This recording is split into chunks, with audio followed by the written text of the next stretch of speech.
नमस्कार बंधुरा सम्पार पाँचफोड़नेर गल्प रान्नाघरे आपनादेर स्वागत जानाई। आशा करी सबाई भालो आछेन और सुस्थ आछेन। आज बानाबो झिंगे पोस्त। झिंगे पोस्त बानाबार जोन्नो आमी एखाने मीडियम साइजेर एकटा आलू भालो करे डुमो करे केटे धुए निয়েছি दुटो झिंगे डुमो करे काटा निয়েছি 3 चामच पोस्त और निয়েছি कयेकटा काँचा पाका लंका। खूब भालो करे कड़ाई गरम करे निয়েছি। कड़ाइर मध्य आमी दिए दिচ্ছি सामान्य एकटू सर्षेर तेल। प्रथमे आमी झिंगेगुलो एकटू भेजे नेब।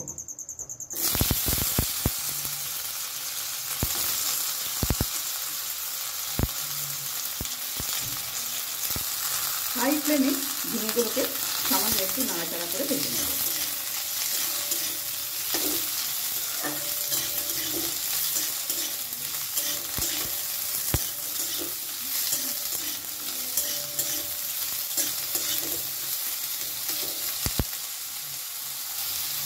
प्राय 1 मिनट हलो आमी झिंगेगुलोके एकटू भालो करे नाड़ाचाड़ा करे निয়েছি।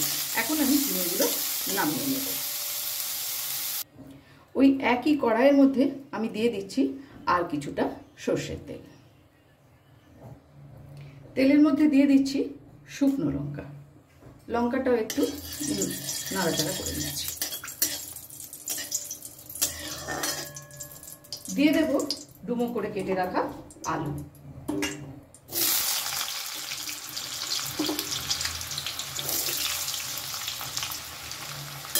मीडियम फ्लेमे आलूटाके खूब भालो करे एकटू भाजा भाजा मतो करे नेब।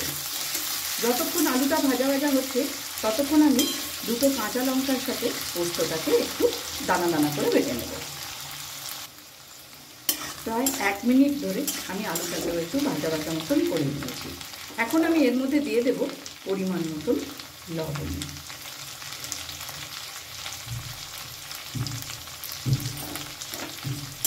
লবণটা দিও আর একটু নাড়াচাড়া করে দেব।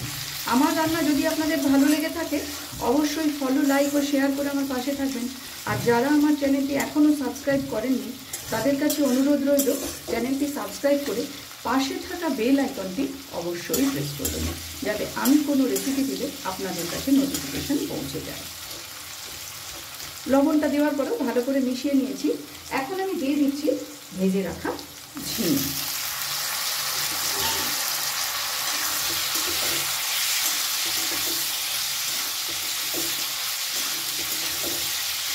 আমি কিন্তু এখনই কোনো জলের ব্যবহার এখানে করব না।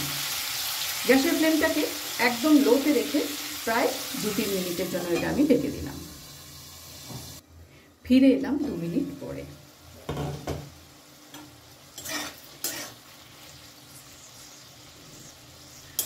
আলুও প্রায় সেদ্ধ হয়ে এসেছে। এখন আমি দিয়ে দেবো এর মধ্যে কিছুটা পরিমাণ পোস্ত বাটা। সবটা কিন্তু এখনই দিচ্ছি না।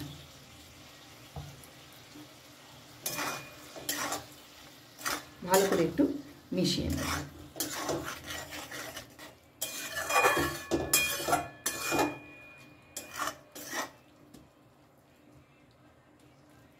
আবারও এটা আমি ঢেকে দিলাম প্রায় 1 থেকে 1.5 মিনিটের জন্য।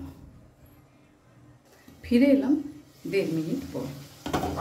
দিয়ে দিচ্ছি দুটো কাঁচা লঙ্কা আর সামান্য একটুখানি পোস্ত বাটা দিয়ে দিলাম। ভালো করে মিশিয়ে নেব।